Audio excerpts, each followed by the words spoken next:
never listened to an episode, Austin? I'm sorry. I was about to start that. Hello, friends. Welcome to another episode of IPN's Movie Night, the podcast where we share our love for movies, good and bad. I am Alexander Pacillas, your co-host. Oh, and I'm Carter Thomas, and I'm pissed off.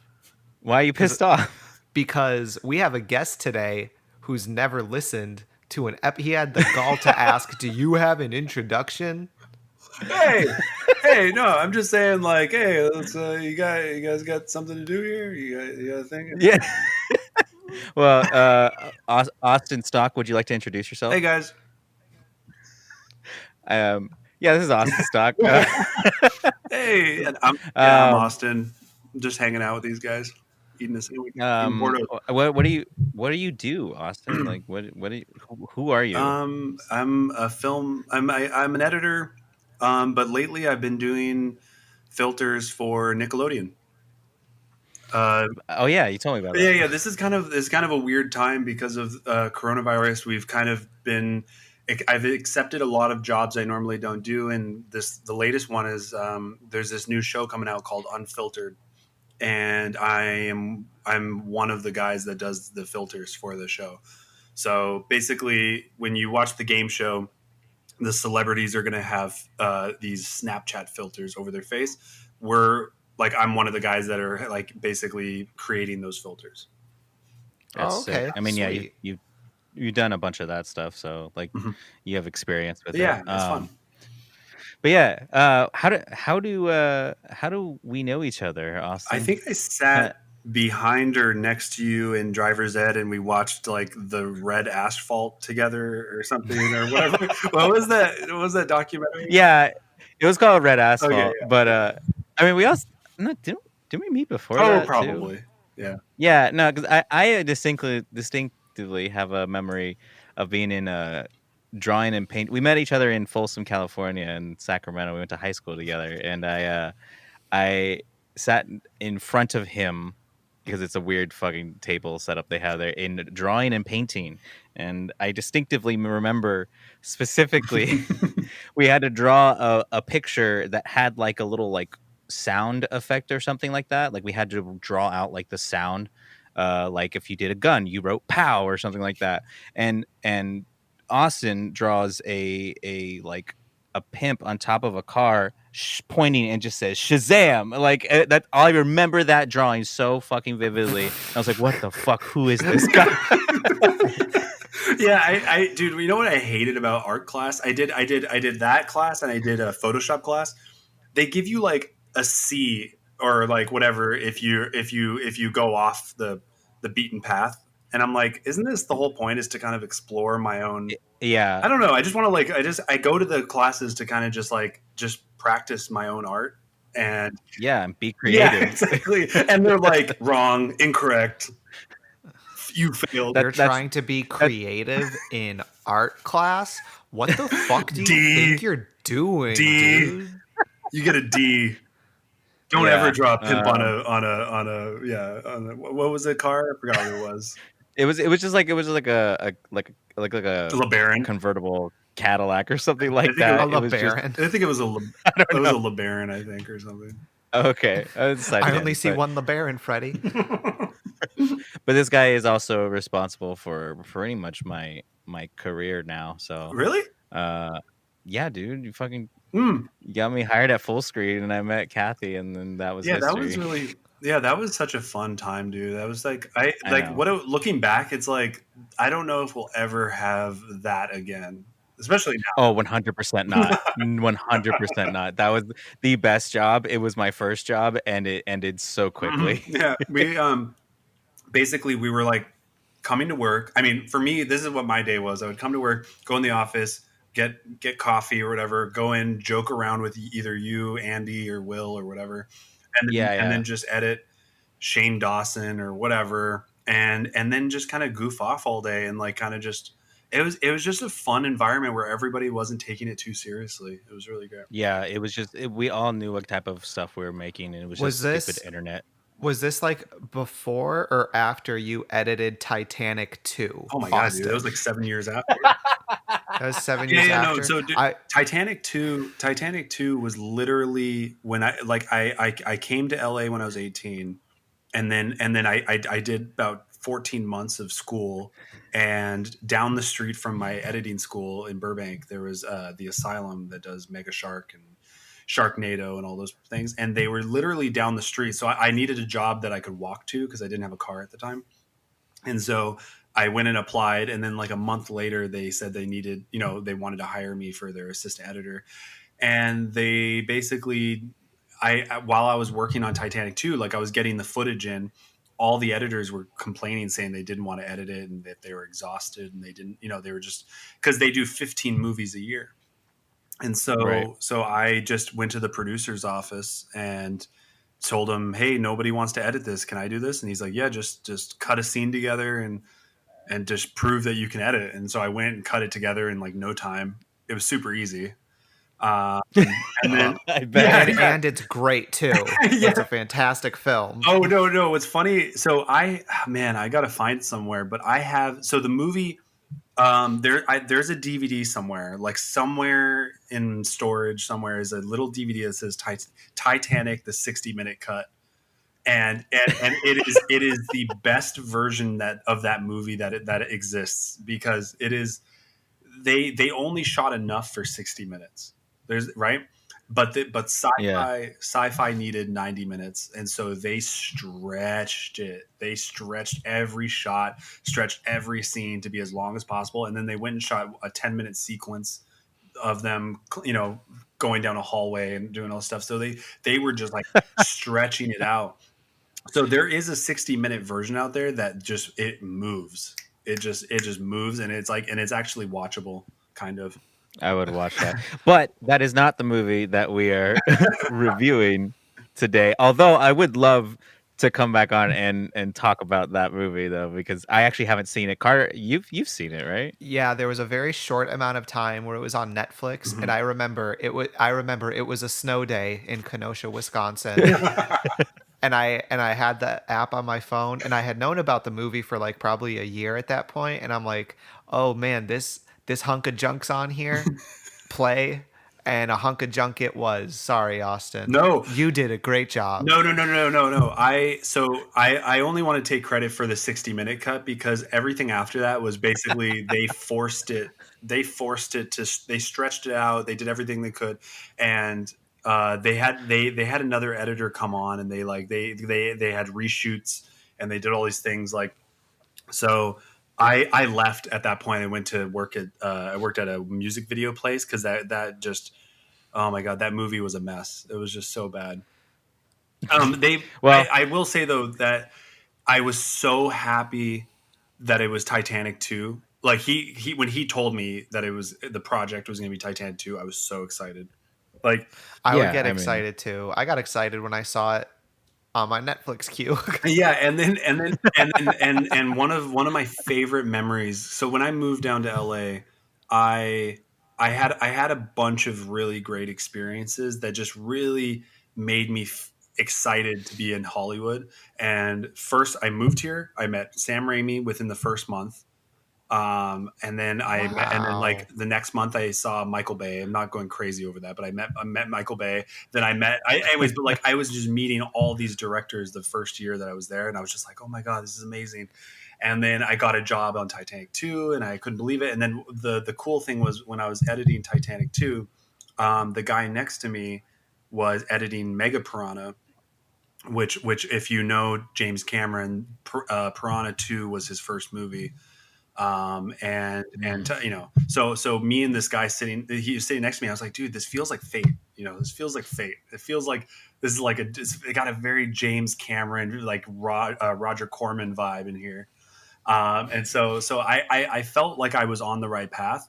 I would say the next 3 years after that, I don't know if I was on the right path, but like up to that point, I would say like that first 2 years of being in LA, I was like I was absolutely sure I was on the right path. I was like, this is dope. This is great.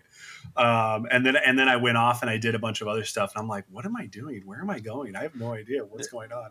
And no, Hey, but everyone feels like that. I'm on So track now though. Like the last 3 years, I've been getting into animation, the animation world, and like I feel like this is where I'm meant to be. So that's yeah. great. Well, we brought you on for a specific reason. Obviously, you brought us a movie for us to watch, which I just want to point out that this is one of the reasons why I wanted to start this podcast, because I would have never, well, you probably would have forced me to watch it, but I would have never watched this movie if you hadn't recommended it. And what is that movie, Austin?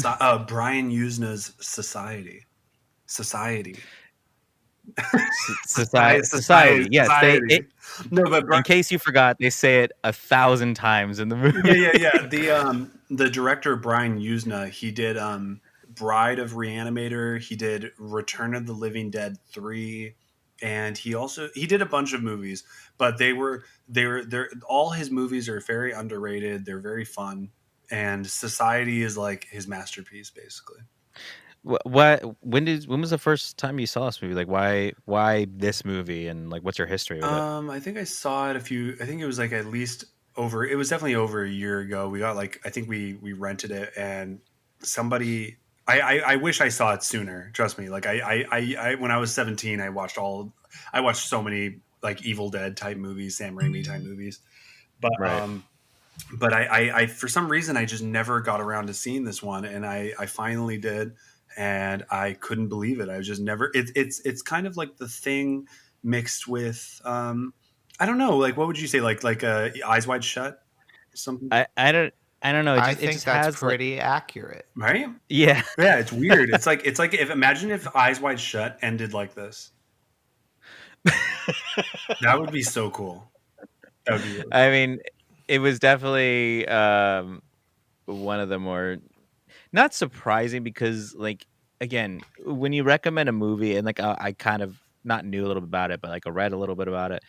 It's like, it's one of those things that like once the ending happened, I was just like, of course, fucking Austin would would love this movie. Uh, Thank you. I don't know. So like I wasn't necessarily like surprised by it, but I was just like, it's like, of course that this it would end this way, like, So so wait, so like did you think the literally. first half you're like, this movie's boring? No, because it was very like it was overly dramatic, of course, and like there were still some like weird gross out parts, like anytime like he took a bite out of the apple, there was like worms in it or Yeah, something. yeah. Like there's just little bits, and I'm just like, okay, this is leading up to something, most definitely. um but it was still just very 80s. It was very like early horror, like gross out horror type of stuff. Yeah, um I don't know. I think it's. I'm really glad that I saw it now, because, like, in the last couple years, because it is so relevant to what is going on. Like this, basically, the way I mean, I watched it again a couple weeks ago just to prepare for this. But Mhm. basically, I think that it's all about just like living in a bubble, and obviously, like, there's different, it's all about, I mean, everything that Black Lives Matter is about, it's this movie kind of touches on. It's just like this weird bubble that just like and they're all trying to support each other, and they're all trying to keep it going, and they're trying to keep it alive. Yeah, which is kind of weird because there was like no people of color in this movie. Yeah, no, they did that on purpose. They, like, Beverly Hills is like this creepy place, dude. I don't Yeah, know. I mean, I don't know. It feels like that type of choice is a little bit like blinded, where it's just like, okay, like, yes, there's like poorer and richer classes, but like, but to also say like, oh well, like the poor people or like the lower class people are also white. It's just like, yes, I think to make like that statement a bit more, it's like you can't ignore class, and sorry, you can't talk about class while ignoring race. And so when you, I don't know, like, it was just a thought Mhm. that I had while watching it. It was just like, it was really interesting. There was like one person who was like maybe Mexican, but I don't know. Yeah, do you think so? Do you think that I mean, I mean, the way I watched it, and I felt like he was just trying to say that there are no minorities in this community. I mean, Um, in the high school scene, though, like in the auditorium for the debates, there were like some. I thought I saw oh, like But not in the one or two. but not in not in their neighborhood. the Society, main, not in yeah. society. Yeah, yeah. Well, Oh yeah, no, there was I zero. understand what you're saying. I mean, Yeah, like it kind of reminds me of Folsom a little bit, where you go to high school and like, yeah, you can see a little bit of, a different color here and there, but when you go back to your neighborhood, it's pretty much all white.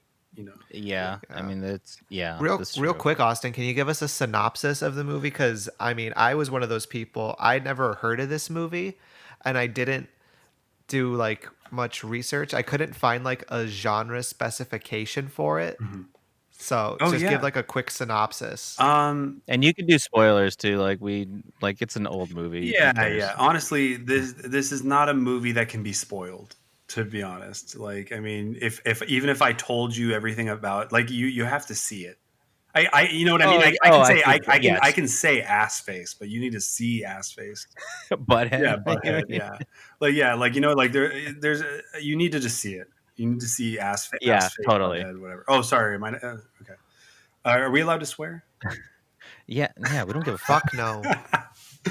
Well, yeah. So ass face is like definitely a classic character for me. Anyways, but so the synopsis would be a brown haired, brunette boy is living with his blonde and blue eyed rich family.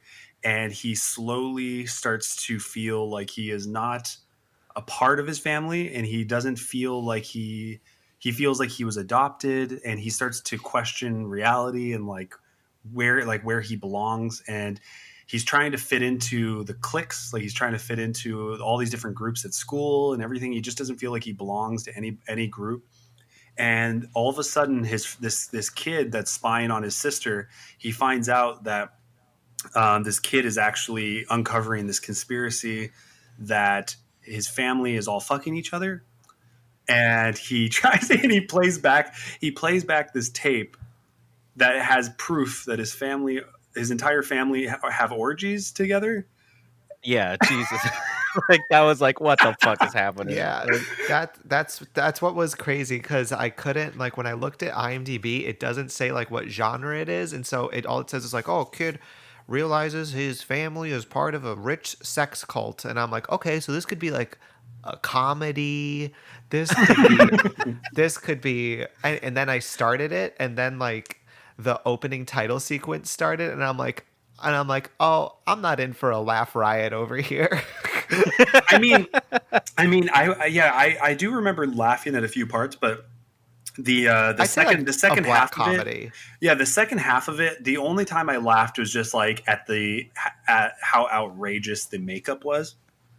or like a lot of the times I was laughing was like the lines. Mhm. There were some people that had like such good dialogue, Yeah. like cheesy 80s dialogue that I just found so funny. So that's where I found it funny. It was just goofy in the right places. Yeah, yeah. So I think that I think a lot of people would be terrified to be in that position at the end, where when the character gets to that party at the end. I mean, Oh that's yeah. like there's nothing funny about that. You're like, I want to get out of here. Yeah. That's how I felt watching it. But I think Wait, what? that's I said that's how I felt watching it. Oh yeah. Because I was watching it. Because I was like, there was like 40 minutes left, and like my roommate came downstairs, and so she just decided to start watching it with me. And like leading up to like the party scene, we were just kind of like, because the main character's name is like Billy, so we were just kind of like roasting Billy on his decisions and whatnot. And then he gets to the party, and then I don't know. It just happened, and we were both like, "What the fuck is going on right now?" oh yeah, I think this movie is it's just a really, I don't know. This is one of those movies I like to I tell my friends to come over, and I just say, don't worry, I'm going to pick a movie, and I put this movie on, and like, and it's a guaranteed like good time. Like, like everybody will be screaming. I mean, Alex, you went to a few of those screenings, right? Like Yeah, I don't remember what we watched. Body Double. We watched Body Double. Yeah, that's right. It was Body Double. And yeah, that's just like you have a bunch of friends and you're riffing on the movie the entire time. It's a fun time. Yeah, I think I think watching it by yourself is definitely like not a thrill ride. But Yeah, but if you watch I it, agree. if you sit down your parents and you put this on, like, oh my god, you're gonna have a good time. It's gonna be Well, maybe good. maybe your parents, Oh Austin. yeah. My dad is fun just because like he doesn't necessarily like these movies, but it is fun to see his reaction to these things. He's like, oh god, oh my god, no. But he would never choose to watch this, but like if you forced him to sit down, he would watch it. Yeah. What about your parents, Carter? Oh, my mom would never even put this movie in her DVD player. I mean, did you guys grow up with Reanimator? No, Reanimator? I didn't see Reanimator until like 2 years ago. I had known about it through like the internet and stuff, but I had never seen it until very recently. Oh, okay. I mean, Alex, so you haven't seen it? Hold on, I have to look it It's up. I don't know good. why I It's a can't. good. Want to know what's crazy about Reanimator? I think this is true. There's no exterior shots. Oh, that's true. That's true. I mean, like, Yeah. Oh, I feel like just thinking back to the movie, like you're absolutely right. The only thing I is like maybe there might be a shot through a window, maybe, but maybe not. I Yeah. And it was all I shot at haven't night. Yeah. I haven't seen the. Yeah, Okay, no, so I don't know It, why. I mean, are you kind of against animal cruelty? Because like a lot of people are kind of. I mean, it It's all fake. is there actual is I was gonna say if there's actual animal cruelty, I might be, but like no, I It's like don't a. I give think a shit I'm about pretty pets. sure. I'm pretty sure it's like a puppet cat or something like that. But there, what happens is like the most shocking part of the movie. Well, there's a few shocking parts, but like this guy. So the guy that directed Society made this movie, and this Okay. movie is like yeah, this is like he a produced it. Reanimator is like a huge cult classic, and it's about a guy who he rents a room in this girl's apartment or her house, and he needs a room while he's studying at this university, Hmm. and he's this weird doctor guy, and he basically he's doing all this weird experiments in the basement and doing all these things, and she's kind of suspicious of him, and she goes into his room and she opens his fridge and she sees like this dead cat, and she freaks out and she confronts him about it, and he tells her that it's part of his experiments, and he basically he tries to bring back the dead. Oh, He's okay. reanimating animals and reanimating, but eventually he works his way up to humans and he reanimates dead corpse. And the final act of the movie is absolutely insane. They're at a a morgue. They're at a morgue and Hmm. all the dead bodies come to life, and it is just absolutely bonkers and crazy. It's so good. So like Yeah. if you love did you ever see Dead Alive? I Oh haven't, but my I know god. about It's it. I mean Carter, Uh, would you like I would say it's kind of like Dead Alive, like the final act, the final like it. I've never seen it. I have kind of been avoiding that movie for ever since I heard about it. Oh my gosh, Just it's so good. I'm sure Peter Jackson did a great job. Okay, so You just is it just like a like you don't know how you're gonna feel well, afterwards? it's one of the problem with Dead Alive. Like Peter Jackson, he had this before he did Lord of the Rings. He was really gross. He was really gross. So Yeah. like when you watch Dead Alive, it's got this really gross texture to the film. Like you just like it's just when you go to your grandma's place or something, and you're like or like like an old person's house, and it's like kind of like you're like I don't know, I don't feel comfortable here. That's Hmm. what that movie feels like. It feels like you're in like a really old house and like everything's dirty and gross and like his that movie has that texture to it where you're just like I'm in some dirty old lady's house. Okay. And so like so the movie takes place in like an old lady's house, right? Basically, and she's slowly dying, and basically the main character is taking care of her. It's his mom, and she turns into a zombie. And anyways, over the course of the movie, she infects people, and she bites people. And by the end of the movie, the entire there's a party that comes to her house, and they're having a party in her house, and it's like a chain reaction. Like one person gets infected and the other person, and then by the end of the party, there's like 40 zombies in the house. And then the last 30 minutes of that movie is the most blood that has. I think it still has the record for the most blood in a movie. And so no, but so I remember. Do you remember in video production in high school? I played. I don't think you were. I don't think you were there, but I played it for the Probably not. class, and I remember some people would ignore it and they're kind of whatever. But by the last 30 minutes, everybody was glued to the screen, and they just could not believe.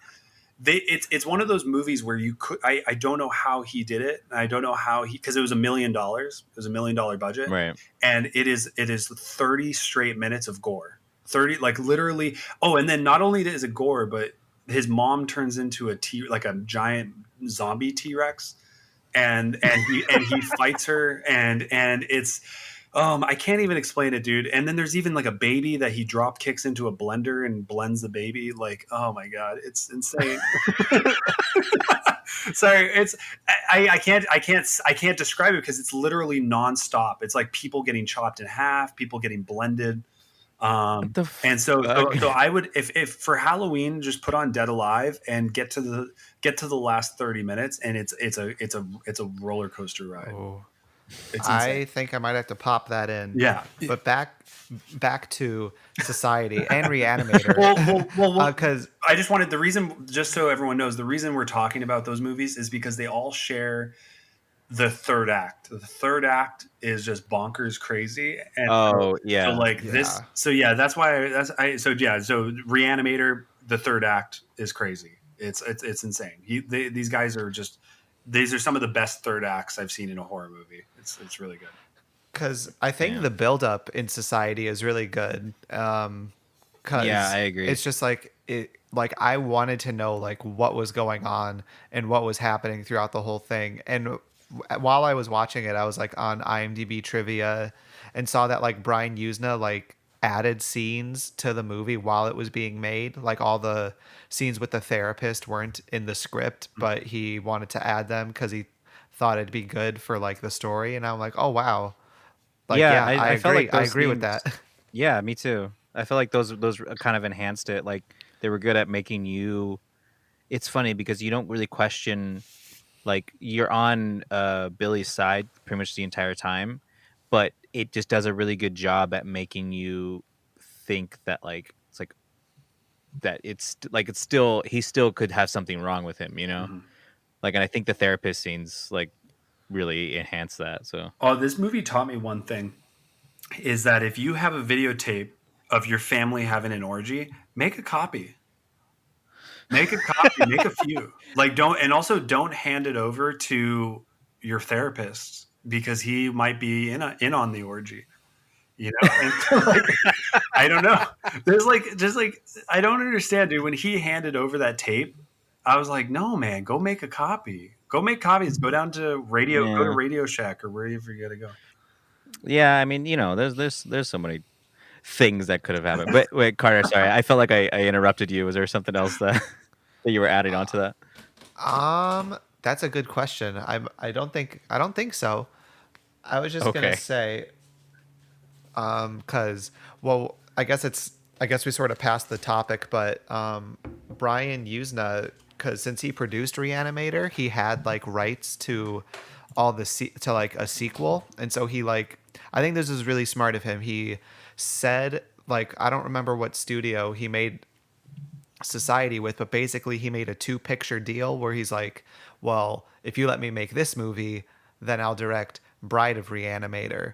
And I'm like, that's fucking smart, dude. Yeah, and he also Perfect. Just to give people context, this guy also executive produced Honey I Shrunk the Kids with what's his name? Rick Moranis. Stuart Gordon, the guy that did Reanimator.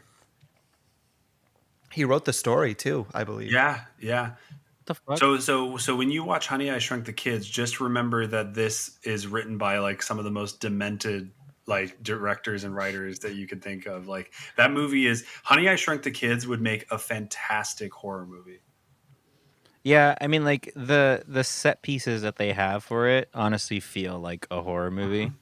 Like, and like the way that they built like those set Like pieces, yeah, they're pretty the horrifying. only difference between Honey, I Shrunk the Kids and a horror movie is that the kids don't get picked off.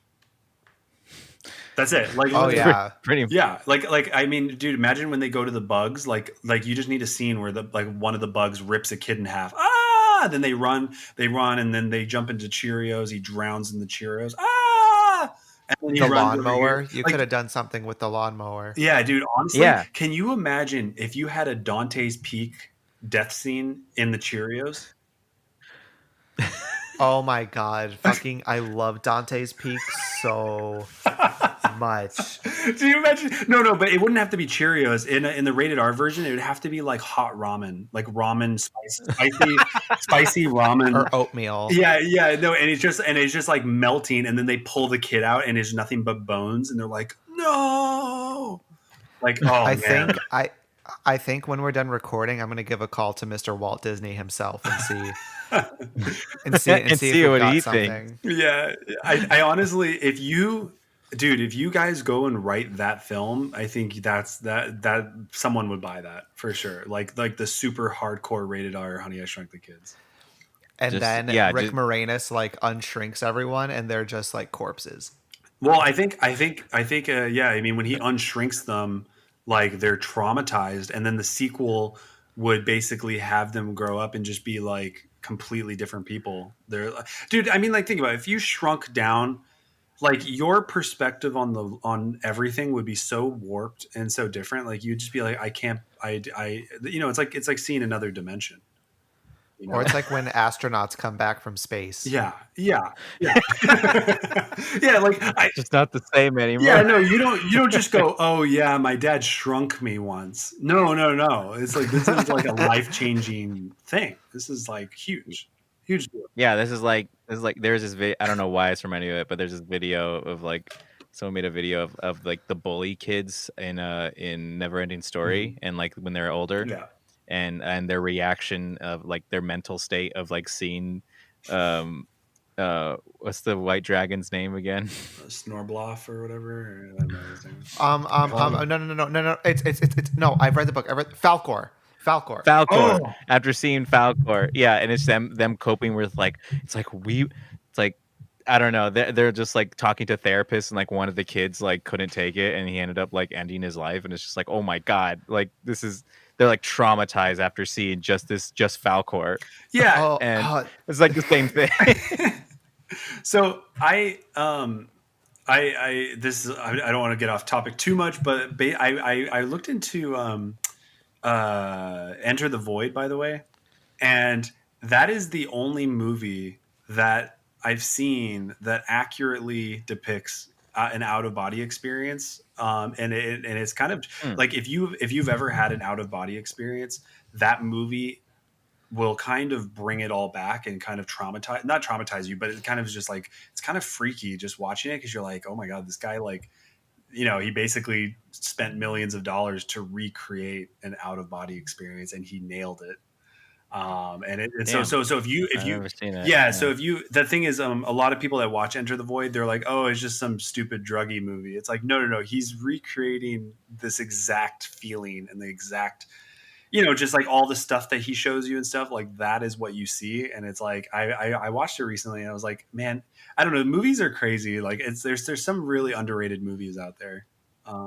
Yeah, I mean that's I agree. Then that's kind of like why, like you get people's like recommendations, because I probably would have never watched Enter the Void if you didn't say anything, or watched this movie Society if we never said anything. And it's like there's a lot more movies to be explored that not a lot of people know about. So yeah, so I think Society is just it's a movie that is very relevant to what's going on right now, and there's parts of it that are dated for sure, but I think that like the overall message. Yeah, like if you're a white person that lives in a white community, like you should kind of watch it and just be like, oh man, we are kind of a cult.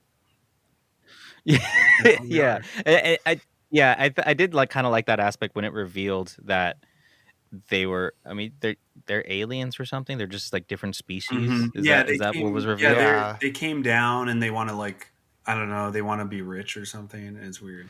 Yeah, Yeah, where because it's they like they've said been there they've for been like there like a long ass yeah, time, probably yeah. for like centuries. Yeah, so it's like they've been here, and it's like it's that whole commentating about like, oh, why the rich stay rich? It's because they're actual monsters. Like, not that like, oh, they're people that benefit. It's like, no, they're monsters, like just straight through and through. And so I did kind of I liked that aspect of just like, okay, if you're gonna go fully with this, then just make them just these ridiculous alien creatures and just make that the commentary of it. Oh, yeah. And it just made a bit more sense. And with everything that they do, all the fucked up shit that you see, it just obviously it made more sense.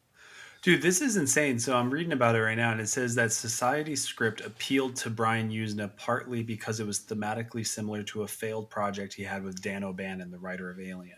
Usna altered the script from a traditional slasher film about a religious cult to the surrealistic aliens. So it was originally going to be about a religious cult, but then he just turned it into aliens. So Yeah, I feel like you could have had the same themes with that type. I think that he just wanted them to kind of, he wanted that supernatural element to it where they're all like mixing together. I felt like honestly though it's basically a visual. I mean, I think he's trying to show what a circle jerk looks like, or just like or like the ultimate form of leeching. Yeah. Like it's like them literally they're like, we're They- leeching off the poor, and that's like, you're commenting, and it's like, okay, well, how much would you leech off of like a group of people? I guess it's like, I don't know, like what's the exaggerated version of Yeah, that? I think That's how that saw like it. if you made it more grounded, it wouldn't be as because like if you did a religious cult, how would they absorb? They wouldn't be able to absorb the poor, and I think it's more fun. It's more fun to have that supernatural element to it. It would have just been like they just see, that's some like when you kind of comes to it, you just think that they're just gonna like eat what's his name, the guy that Bill? recorded no Blanchard. the It was something like that. Blanchard. Oh yeah, I Yeah, don't remember. like you get the impression that, oh, they're just gonna like eat him like zombies or something like that, and that's like what's gonna happen. But then it just takes a whole nother step, like just a whole Yeah. cartoony step. Like I got like Twilight Zone movie vibes, like yeah. I think without that element though, like I don't know if this movie would be fun to watch. No, it wouldn't, and I totally agree with that. That's why I was glad with the way that they presented it. Yeah. And I was like, okay, this movie knows what it's trying to be. Because I remember in the credits it was like, oh, surrealistic effects artist, and it was like someone, and I was like, oh, okay, so there's some effects in this movie. And in the very beginning, Bill has a sister. We see something pulsate on her back, and then she's like showering, and she has like weird extra body parts. And I was like, oh, okay, like good. I'm like, good effects for this time. Yeah. And then we get to the shunting scene. Yes. And let me just I'm gonna go beat by beat on this real quick. So Bill is at like, he runs back to his house after being like taken to the hospital, and then like the society, all the rich folks are there, and they're dressed up, and they bring out Blanchard, who up until this point we thought was dead, and then they start feeding off of him, and we get a few shots of like people look like sweaty and they're slimy, and it's like, oh, okay. But then we see that their their faces are literally attached to him, and they are sucking the life out of him. And this goes on for a few minutes with some stuff with Bill in between.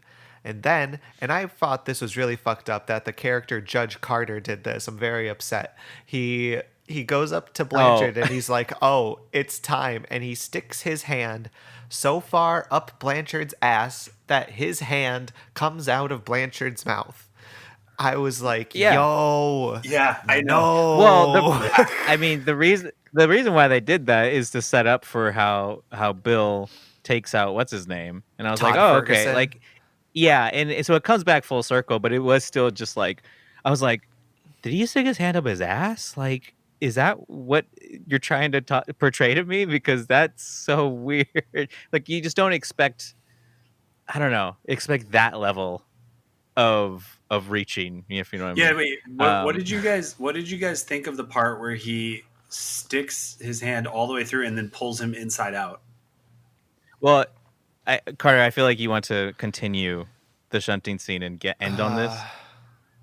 Like, no, because like Yes. without I was just gonna say, like, without something like that, like this movie needed that really satisfying, like, like him fighting back.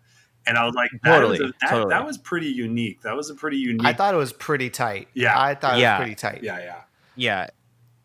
But yeah, did you want to continue, Carter, or did you just want to talk about that beginning just part? just like that part, and then like the rest of it is and then like it was that, like, that last 20 minutes is fucking crazy. We could talk Yeah, about it. We could talk about it a little bit more, but I just wanted to talk about that initial fisting, and I'm like, oh, yeah, this is why. I'm like, oh, this is why. This is why this is a movie. yeah. But I do agree with what you said, Austin. Like that part is extremely satisfying because it's taking something that they did, but putting a spin of kind of like this sounds kind of weird and a little bit far fetched, but like it's almost like what you think you would do if you're doing it. You know, it's just Mhm. like, oh, like, okay, we've already shown that like you can pull like you could his hand come out of somebody's mouth. It's like, okay, well, what happens if you literally pull somebody's head out of their ass? Yeah. And it's just like, oh, perfect. Like it's such a satisfying yet um ridiculous premise that you wish that you kind of would have thought of in the moment, Mhm. but I don't know, it pays off really well, Yeah, in my yeah. opinion. I think that you, I think every movie, like, I always get disappointed when movies don't do stuff like this. Like you gotta do something crazy in the third act to like surprise people, and like sticking your hand so far up someone's ass and coming out of their face, then grabbing their face and pulling them inside out. Never seen that before, and I'm so glad that this movie did that. I don't know. Is there a movie Mm. that did this? I don't think so. Not that I've Not seen. that I know of. Not that I know I Yeah, of. know it's really funny because as I say it, I'm like it sounds like simple. It sounds like like a movie has done yeah, that, yeah, you would think, but but but not. yeah. I do want to point out that just because I feel like we've obviously just talked about like the grotesque aspects about it, but in general, uh like the first and second act of like the movies and stuff like that is just really well done. Mhm. Surprisingly for like what seems like a cheesy like B horror movie, even though I don't know if I would classify it. I mean, No, I it's guess a I would B classify it as movie that. for sure. Yeah. Yeah, it has a real, like Carter, you were saying yourself, like it has a really good setup. It has the acting is what it is. They know what type of movie they are, but it has just it's framed really well. It's just like it's lit really well. It all is supports itself, and I just think that for the amount of buildup that they had, it was enough to keep you on your toes to want to keep watching. And like even that those bits in the beginning felt like a really good time, even though like the main show is the ending scene, Mhm. but even those stuff was like Yeah. really fun to watch, really good, like character motivations and like character reactions and stuff. So I just really appreciated that aspect of it Yeah. too. Yeah, I think it was really well done because it wasn't like a movie where I because like it's a mystery. It's a mystery. And Yeah. so it wasn't one of those where I'm just like waiting for the end to see like what's like, oh, what's their explanation going to be? Like I felt like I was in it. I was like, what's going on? Like I was invested, which is pretty much the opposite of how I felt during Knives Out. Boom, I said it. Well, no. Well, Here's the problem with Knives Out is that it. small tangent. Well, the problem with Knives Out, because I felt the same way, where it gives you everything. It gives you the entire mystery. It spoils the movie for you, and then it goes back and tells you, oh wait, no, it's actually went down this way. And so what the problem with that is that when you start a movie where you tell the audience that there is no mystery anymore, you kind of go through it and you're kind of like just wondering what the mystery is. And so like I remember spending about 30 minutes of that movie just being like, the tension was completely gone now.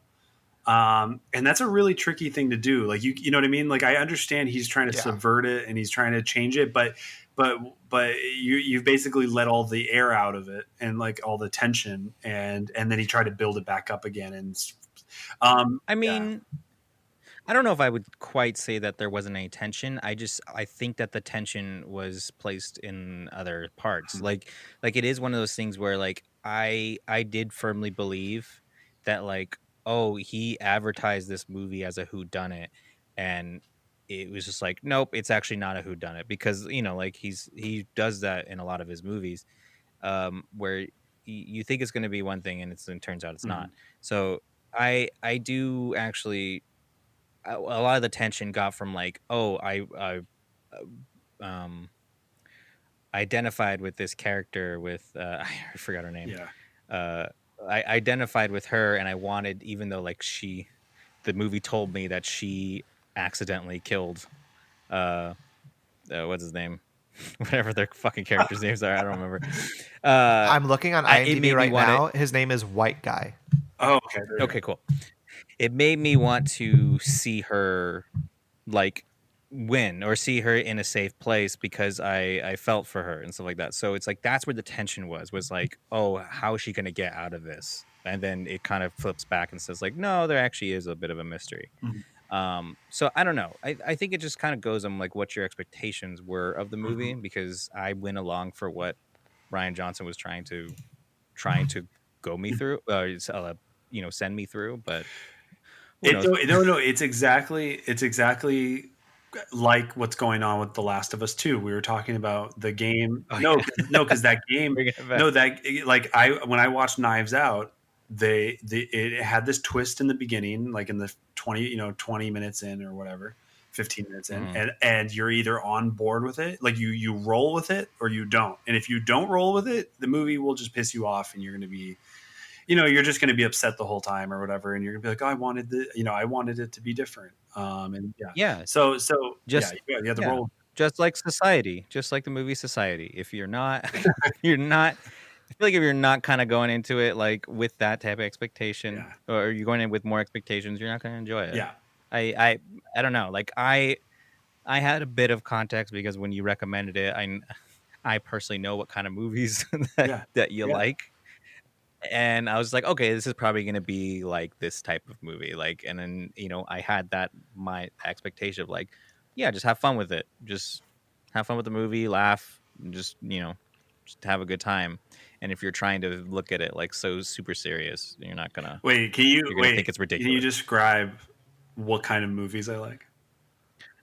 80s movies. Oh, okay. Um, 80s movies, like kind of, you do like B movies, a lot of B movies. And like, I I don't want to say just horror. Like you have an appreciation for horror, but uh, you do recommend a lot of horror Yeah, no, movies. no, I find these type of movies to be way more entertaining than, I don't know, just like I don't know, if I recommended you Kramer versus Kramer or something, it's like, okay, but No, no, totally. I totally get what you're saying though. Like if you're just be like, oh yeah, this is my favorite movie, The Godfather. It's like cool. Like yeah, got yeah, it. no, these are the movies. The thing is, you can't be snobby about this, because like people that don't like these movies, they're kind of missing out on like what makes movies so fun, you know? Yeah, and what you can do with Yeah, movies. yeah, like Yeah, because yeah, if you only pick Godfather, it's like, yeah, well, that's like kind of a grounded reality. It's like I want to see how far you can push it and like how crazy it can get. yeah. It's just it's that like you meet people in film school, and they're always like so like, oh, I only like these movies because they're, you know, I don't know, they're notable films or something like that. And I think we talked about this on a thing before, but like, oh, you haven't seen Citizen Kane? It's just like I don't care if I see Citizen Kane, honestly. Like, Well, I when I was looking at Enter the Void, I was actually it was funny because to me when I watched that movie, I feel like that is the closest thing to like experiencing death, or that is what that movie is trying to show you, like what it is like to die. yeah, And and it's just funny reading the reviews for it. They're like, yeah, so the guy like dies and he like leaves his body and goes into another dimension. Yeah, big whoop. It's like, oh geez, yeah, dude. It's like Jesus Christ. yeah. Like it's I mean, they're trying to do something different, you know. I think that's like when you have a movie that pushes the rules a little bit and actually like shows like what you can do with it, like David Lynch does that a lot in his movies, but just like other people that just really push the limits of how you can tell a story Mhm. or how you can make someone feel. It's like, yeah, I'm going to want to watch that way more Yeah, than anything else. Carter, have you like so you have you started The Last of Us, or are you going to? I have yet to buy it. Right now, I am investing my money into my GameCube library. So Resident Evil 4 is on the way, so I will be diving into that. Nice, But I nice. played the first one. I'm just gonna wait for the second one. I'm gonna wait for some hype to die down. Yeah, I just think that if I listened if I listened to other people, like there's a lot of noise on the internet where they're like, "Oh, it's just a revenge story." I'm like, "Well, this is a revenge story. I don't think I've ever played a revenge story that has dived this deep into um, just like how, The yeah, emotions or repercussions or yeah, because something. people just they kind of like to like this, like what I was saying with Enter the Void, where they're like, oh, it's just a movie where a guy dies and goes to another dimension, big whoop. It's like, okay, no, there's a lot more going on here. There's a lot more it's not just a revenge story. There. I think just people. I don't trust people's opinions anymore on things, and I have to just go. If I have any interest in it, I will go experience it for myself and make up my own mind. I try, but I'm the I do same think way. I do miss the '90s where I would watch a movie with my neighbor, and he was the only person I could bounce my thoughts off of. That was really great. Those were some good times because Yeah. we'd watch like The Matrix, and I'd look over and be like, "That's pretty good," you know. Like, And then, yeah, but I agree. now, a month before the movie or game comes out, people are like, "It's garbage." It's like, and you have all these other issues that you need to deal with. Yeah, no, It's totally, like, don't totally. But when I just want to go into Jurassic Park with like I just want to go in and just watch it. But now I'm like, man, I guess Spielberg is a cuck. I'm like, Jesus, like like I don't know, dude. I don't want to think about it. I don't want to think about it. the idea the idea of Steven Spielberg being a cuck is just tickles me like really really Yeah, bad. no, he sits there while Tarantino fucks his girlfriend or whatever. I don't or Okay. Well, touches her feet or whatever. yeah. Well, to kind of bring this full circle. We like to rate our movies. So, uh, We're ending on that. what? On Yeah. Spielberg being a Well, I cuck. mean, did you have anything else you want to say? We're getting to the hour mark. No, no, totally. I feel I always do this, dude. I get on a podcast, I say some really crazy shit, and then we're like, that's our time.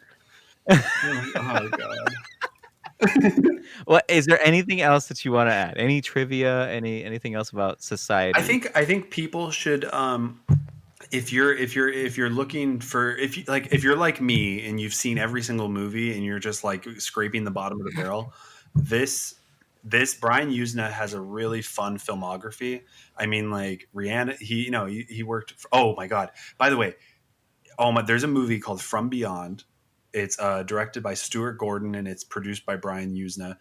Unbelievable movie, and it is one of the most original plots I've ever seen. It's something that I wanted. I feel like this is a movie that I would have came up with, and then I would have been really disappointed to find out that someone else came up with it. But basically, this guy builds a machine. He builds a machine, and Oh wow. when you turn it on, it basically lets you see the invisible dimension around you. And so like right now, like right in front of you, there are alien fish swimming around you, right?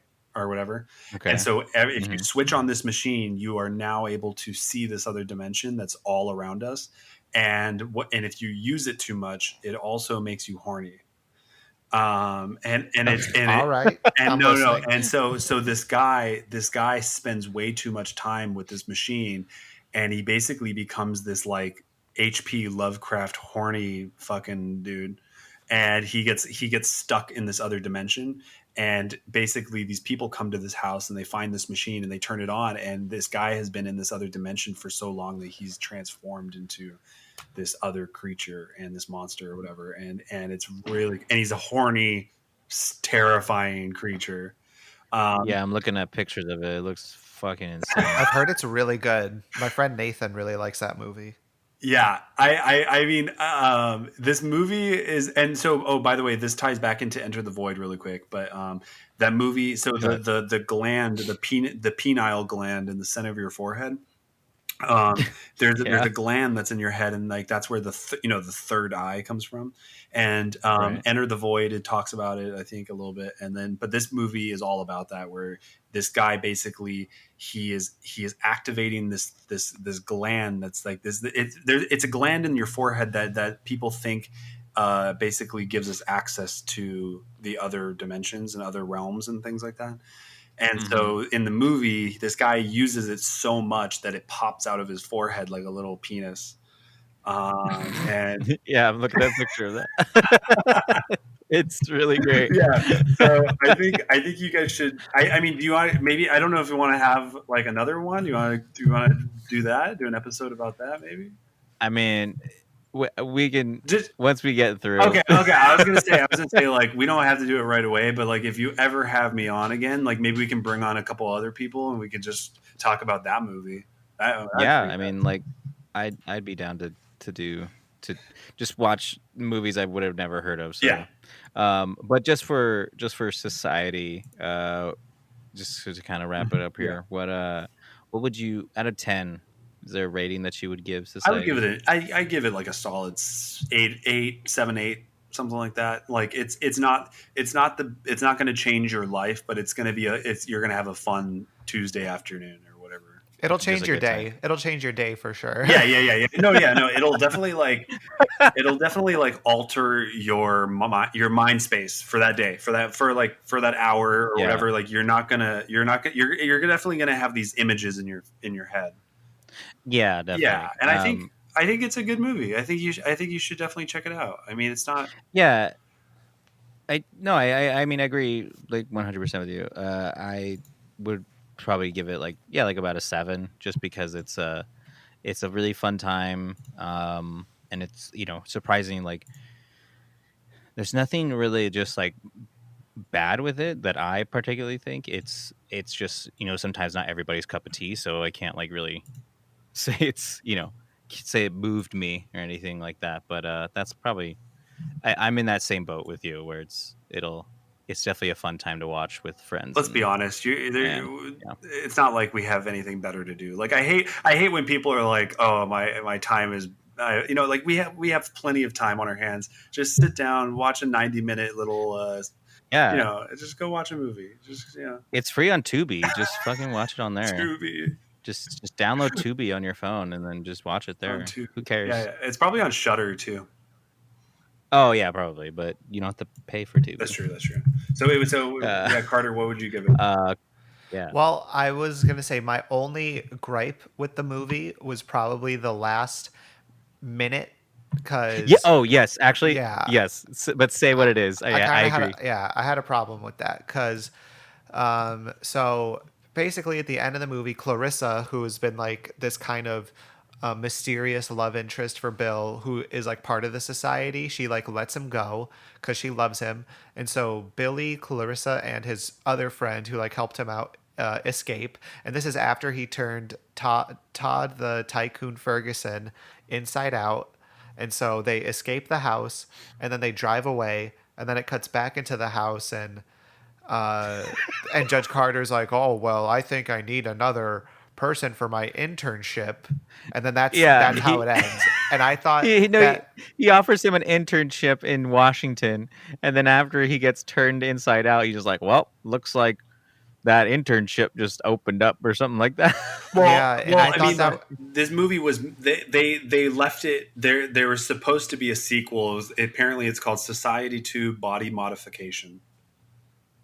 And so I think that's what happened, was they were trying to leave it open for something, but I think they could have left it open. They just ended on such like that just left a bad taste in my mouth. I was just like, oh, that's kind of fucking lame. I would have liked to have a shot of like them in the car or something. Like I wanted it to end on them. I didn't want it to end on, because like I'm fine with the, like I didn't need him to like destroy them or whatever, because well, I mean, I thought it would have been cool if like he got rid of everyone in the house, but obviously like the world is full of these people, so it's like you still could have like left it open. They could have left it ominous that way, but they're just like hawk womp womp. Well, like that's kind of I think for me, if you had to make a second or a third one, you got to go to Washington D.C. You go to Washington D.C. and then all of a sudden Congress turns into this huge orgy and they're all just fucking each other and just like, and now you got to like pass laws through this big blobby creature. Like, oh my. Yeah, no, you're the right person to make a movie like this. So, dude, can you imagine? No, imagine if Congress just turned into a giant blob and we're like, well, I guess we got to deal with this now. Oh, this is America, I guess. I think that's honestly, that would be a really cool movie where we're just like, we got to deal with this, and then you try to show how they do politics and how they do everything with this new blobby fucking Washington D.C. creature. That'd be kind of cool. I don't know. I didn't really think that one through, but yeah. It's okay. Just spitball. Yeah, but because of that ending, I give it a 6.5. That's like a 7. All right. That's practically a 7. You just got to be different. Well, I think awesome. Yeah, thank you guys for having me. This is great. No, yeah, totally. Of course. Anything that you want to plug? I know you're working on some stuff, but like maybe some socials. Yeah, if you just go on Instagram, you can find me at Mr. Iron Monkey, MRIRONMONKEY. Because people always, that's how you spell Mr. Monkey. Well, people always spell out Mr., but it's MR. Also, we successfully launched a Kickstarter for a little interactive horror Seinfeld game that we're making. Yes. And oh my God. we wanted to raise $100,000, but apparently that's like ridiculous. And so so we raised enough. We raised enough just to like get the computer. So next year when Unreal Engine 5 comes out, we're hoping that we can have like the first Seinfeld Unreal Engine project.